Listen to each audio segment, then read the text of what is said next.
നബി സല്ലല്ലാഹു അലൈഹി വസല്ലമയുടെ അടുക്കലേക്ക് മഹാനായ ഒരു സഹാബി, പ്രായാധിക്യമുള്ള അബൂ തവീൽ ശതബുൽ മംദൂദി എന്ന പേരുള്ള പ്രായാധിക്യമുള്ള ഒരു സഹാബി, ഒരു ഗ്രാമീണനായ മനുഷ്യൻ ഒരിക്കൽ കടന്നു വന്നു. അങ്ങനെ അദ്ദേഹം നബി സല്ലല്ലാഹു അലൈഹി വസല്ലമയോട് പറഞ്ഞു, അള്ളാഹുവിന്റെ റസൂലേ, ഒന്ന് പറഞ്ഞു തരും. ഒരു മനുഷ്യൻ ജീവിതത്തിൽ അവൻ ഒരു കയ്യും കണക്കുമില്ലാത്ത തെറ്റ് ചെയ്ത ആളാണ്. ചെറുതും വലുതുമായ പാപങ്ങൾ മുഴുവനും ചെയ്ത ഒരു വ്യക്തിയാണ്. ആ വ്യക്തിക്ക് ഇനി തൗബ ചെയ്ത് രക്ഷപ്പെടാനുള്ള വല്ല അവസരവുമുണ്ടോ? അവനെങ്ങാനും തൗബ ചെയ്താൽ അല്ലാഹു സുബ്ഹാനഹു വ തആല സ്വീകരിക്കുമോ? നബി സല്ലല്ലാഹു അലൈഹി വസല്ലം ചോദിച്ചു, അസ്ലം, നീ മുസ്ലിമായിട്ടുണ്ടോ? നിന്റെ അഖീദ ക്ലിയറാണോ? അത് ശരിയാണോ? ശരിയായ വിശ്വാസം നിനക്കുണ്ടോ?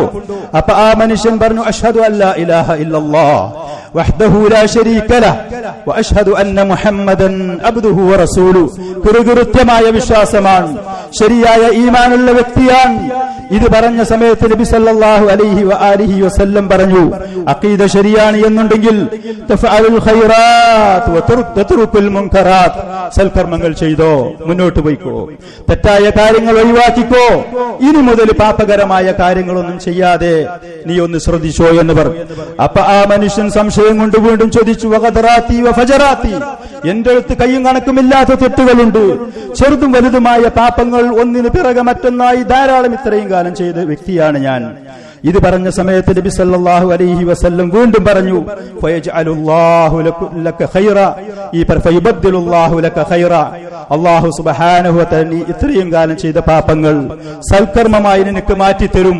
നീ തൗബ ചെയ്തോ, നീ സൽക്കർമ്മങ്ങൾ മുന്നേറിക്കോ, നിന്റെ അഖീദ, നിന്റെ വിശ്വാസം ശരിയാണെങ്കിൽ നീ ഭയപ്പെടണ്ട എന്ന്. ഇത് കേട്ട സമയത്ത് ആ സഹാബി അവിടെ വെച്ച് അല്ലാഹു അക്ബർ, അല്ലാഹു അക്ബർ, അല്ലാഹു അക്ബർ എന്ന് പറഞ്ഞുകൊണ്ട് ആ സദസ്സിൽ നിന്ന് പിരിഞ്ഞുപോയി.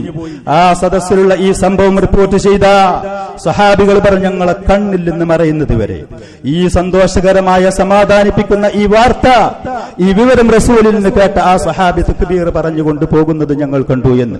പ്രിയപ്പെട്ടവരെ, നമ്മുടെ വിശ്വാസം, നമ്മുടെ അഖീദ കൃത്യമായി നമ്മളത് പഠിക്കണം, അതിന്റെ സദസ്സുകൾ ഉപയോഗപ്പെടുത്തണം. നമ്മുടെ കുടുംബങ്ങൾക്ക്, സ്ത്രീകൾക്കും കുട്ടികൾക്കും അത് പഠിപ്പിച്ചു കൊടുക്കണം. എന്നാൽ നാം പ്രതീക്ഷിക്കാത്ത പ്രതാപവും, നമ്മൾ പ്രതീക്ഷിക്കാത്ത സുരക്ഷയും സമാധാനവും അല്ലാഹു സുബ്ഹാനഹു വ തആല അങ്ങനത്തെ ആളുകൾക്ക് ഈ ലോകത്ത് വെച്ച് തന്നെ തരും. അതിന്റെ പുറമെ ഇന്നല്ലദീന ആമനു വ അമിലുസ് സ്വാലിഹാത്തി കാനത് ലഹും ജന്നാത്തുൽ ഫിർദൗസി നുസുലാ, ശരിയായ വിശ്വാസവും സൽക്കർമ്മങ്ങളിലും മുന്നേറുന്ന ആളുകളാണെങ്കിൽ അല്ലാഹു സുബ്ഹാനഹു വ തആല അവന്റെ ജന്നാത്തുൽ ഫിർദൗസ് അവർക്കുള്ള വിരുന്ന് സൽക്കാരമായി, അവർക്ക് ചെന്ന് പാർക്കാനും കടക്കാനുമുള്ള വിഭവസമൃദ്ധമായി അത് ഒരുക്കി തയ്യാറാക്കി വെച്ചിരിക്കും. അവിടേക്ക് പ്രവേശിക്കാനുള്ള തൗഫീഖ് അല്ലാഹു സുബ്ഹാനഹു വ തആല അങ്ങനത്തെ ആളുകൾക്ക് നൽകുകയും ചെയ്യും.